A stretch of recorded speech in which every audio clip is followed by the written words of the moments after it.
Ça fait réagir, là, la question du jour, de quoi vous êtes plus capable d'entendre parler. Avant, Jessica, on t'a pas posé la question, je vais juste un petit peu résumer ce qui est dans la messagerie texte. Donald Trump, ça sort beaucoup, là, franchement, là. Donald Trump... Carney aussi. Carney. Plus capable de Carney. Il y a quelqu'un qui a envoyé le texto 2 fois. Plus capable de Carney. Il y a système de santé, les syndicats. Toi, Jessica, excellente Jessica, en arrière, y a-tu quelque chose qui t'écœure, t'es plus capable d'en entendre parler, là? Les déboires du système de justice et le fait que nos criminels sont tout le temps relâchés et que nos femmes ne sont plus en sécurité. Je suis tannée, je suis plus capable. OK, mais attends une minute, là. T'es plus capable d'entendre parler de ça parce que tu ne crois pas au constat ou c'est parce que le constat, tu le trouves répétitif? Non, c'est que ça me frustre. J'arrive pas. En fait, c'est que chaque fois qu'on en parle, ça tape sur le clou que je peux plus marcher à 5 heures le matin sans avoir peur qu'il m'arrive quoi que ce soit. Puis c'est quoi? S'il m'arrive quelque chose, il y a des chances que mon agresseur, il s'en sorte. Je sais. Mais ça, là, c'est... Quand on parle souvent de quelque chose, puis qu'on s'en tanne, la première option, la première réflexe qu'on a, c'est de se dire, on nous en parle pour une raison, on nous en parle pour que ça change. Mais quand ça change pas, là, tu te dis, c'est incroyable. On subit ça. On subit ces nouvelles-là parce que les choses, ultimement, ne changent même pas. On n'a même pas le petit cadeau à la fin qu'on reçoit de se dire, ça a changé, ça a valu la peine qu'on nous parle de ça pendant toutes ces années-là. Dans ce cas-ci, c'est ça exactement. C'est pas l'usure d'en parler, c'est simplement qu'il n'y a aucune réaction. Il n'y a rien qui se passe. Hey, le nombre de fois, Max Delan le matin avec Benoît Dutrisac, le nombre de dégueulasses qu'il nous a rapporté et qu'il faisait par la suite des peines à la maison, des peines bonbons, des peines Netflix. Écoute, on a vu des cas que ça avait aucun bon sens et que par la suite, quelqu'un, par exemple, qui faisait de la corruption, de la fraude, avait plus de temps en prison qu'un pédophile, par exemple. Les cas se suivent et ne se ressemblent pas. C'est ça qui est choquant aussi.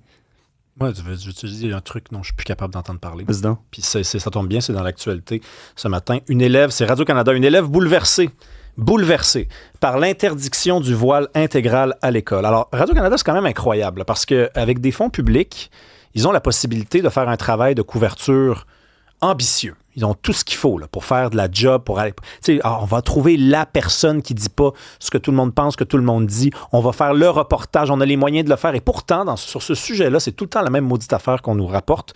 C'est des cas d'enfants ou de membres du personnel scolaire qui étaient affectés par la loi 21 qui nous disent que c'est bien la fin du monde de devoir enlever un signe religieux. Ça, c'est ce matin, Radio-Canada. Une élève musulmane d'une école secondaire de Québec se dit bouleversée par l'obligation de venir en classe à visage découvert. En entrevue à Radio-Canada, elle affirme devoir choisir entre son éducation et sa religion. Là, elle dit que quand on lui a demandé d'enlever son niqab, pas le hijab, là. Le niqab, là, c'est un voile qui cache une bonne partie du visage et qui tombe jusque dans le bas du dos, là. C'est pas le hijab qui est juste autour de la tête puis qui fait faire tout le tour de la tête et qui laisse tout... Non. Le niqab, là, tu vois pas la moitié du visage. Donc, on lui a dit, ça marche plus. Elle a dit qu'elle a pris ça comme si elle n'était pas la bienvenue à l'école. Et là, on essaye de nous faire brailler. Je porte le voile intégral, non pas pour mes parents, pas pour le regard des garçons, pas pour le regard des femmes ou des vieilles personnes, peu importe. Et là, elle dit quand même, je le porte pour mon Créateur, car c'est dans la religion qu'une femme doit porter le voile intégral. Tu sais, trouvez donc quelqu'un qui l'a enlevé, son voile, puis qui est passé à autre chose, parce qu'il y en a. Il y en a du monde de même. Moi, j'ai reçu la FAE en entrevue, puis je leur ai dit, pourquoi vous nous parlez pas des femmes qui ont quand on leur a demandé d'enlever le voile, elles l'ont fait, parce qu'elles ont choisi leur emploi, puis elles estimaient que c'était correct de ne pas avoir un voile en public, que ça mettait mal à l'aise la majorité de la population, puis que la confession religieuse, tu gardes ça pour la maison. Là, on nous dit, ouais, non, mais ces femmes-là, on les a pas vraiment répertoriées. On a une photo ici du niqab. On veut pas ça. C'est le 3/4 du visage. Non, mais c'est le 3/4 du visage. Là. Je veux dire, la jeune fille qui a droit à son anonymat, là, elle n'est pas citée, puis c'est correct comme ça, c'est une jeune mineure. Elle dit mes amis me reconnaissent et mes profs me reconnaissent, je vois pas le problème. Ben oui, mais tes amis te reconnaissent parce que ce sont tes amis, puis ta prof te reconnaît parce que c'est ta prof. Mais c'est pas un argument, ça. Ça nous rend tous un peu plus majoritairement mal à l'aise au Québec de voir ça. Fatima Boubacar, maintenant, qui est officiellement candidate pour le Parti québécois dans la Laval des Rapides, oui, elle est venue en ondes, puis elle ne porte aucun voile, elle ne porte absolument rien, et souvent fait témoignage de certaines situations. Elle nous avait parlé une fois, je m'en rappelle très bien, que dans un centre d'achat, à l'entrée d'un magasin, il y avait eu des personnes avec le niqab, justement. Et pour elle qui vient de cette religion-là, avant cette situation présentement, elle disait qu'elle avait peur. Elle avait peur, pourquoi? Parce que dans son pays, à l'époque, sous le niqab, ça pouvait être des hommes avec des bombes. Tu me suis? Je ne dis pas que c'est tout le temps ça, mais parfois, en effet, c'est signe de plusieurs choses et elle, justement, courageuse, en fait, prône cette situation-là à 100% et dénonce la situation qui est assez, plusieurs fois, du moins assez, comment on pourrait dire ça?